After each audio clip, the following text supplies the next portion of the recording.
ସାଙ୍ଗମାନେ ଆଜି ମୋ ସିନ୍ଦୁରର ଅଧିକାରରେ ଦେଖନ୍ତୁ।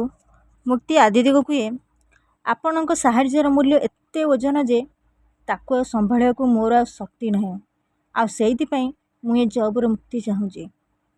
ଆଦି କୁହେ, ଏସବୁ ତମର ଗୋଟେ ମିଛ ବାହାନା ମୁକ୍ତି। ସତ କଥା ହେଲା, ତମେ ଏ କାମ ଏଇଥିପାଇଁ କରିବା ପାଇଁ ଚାହୁଁନ କାହିଁକି ନା ତମ ମନରେ ମୋ ପାଇଁ ବହୁତ ସାରା ଫିଲିଙ୍ଗସ୍ ଅଛି। ତମକୁ ଡର ଲାଗୁଛି ମୁକ୍ତି। ମୋ ସହିତ ରହି ରହି ନାଟକ କରି କରି ତମେ ତମ ଇମୋସନକୁ କଣ୍ଟ୍ରୋଲ କରିପାରିବନି, ନିଜ ଉପରେ ନିଜେ ଆୟତ୍ତ କରିପାରିବନି। ତମେ ମୋତେ ଭଲ ପାଇ ବସିଛ ମୁକ୍ତି, କାହିଁକି ନା ତମେ ମୋତେ ହିଁ ଚାହୁଁଛ। ମୁକ୍ତି କୁହେ, ହଁ ହଁ ମୁଁ ଆପଣଙ୍କ ପାଇଁ କାମ କରିବାକୁ ରାଜି ଅଛି। ଆପଣଙ୍କ ଜେଜେମାଙ୍କ ସାମ୍ନାକୁ ଆପଣଙ୍କ ଗାର୍ଲଫ୍ରେଣ୍ଡ, ଆପଣଙ୍କ ଲାଇଫ୍ ପାର୍ଟନର ହେଇ ଯିବାକୁ ମୁଁ ରାଜି ଅଛି। ଆଉ ଏକଥା ଶୁଣି ଆଦିତ୍ୟ ବହୁତ ଆଶ୍ଚର୍ଯ୍ୟ ହେଇଯାଏ।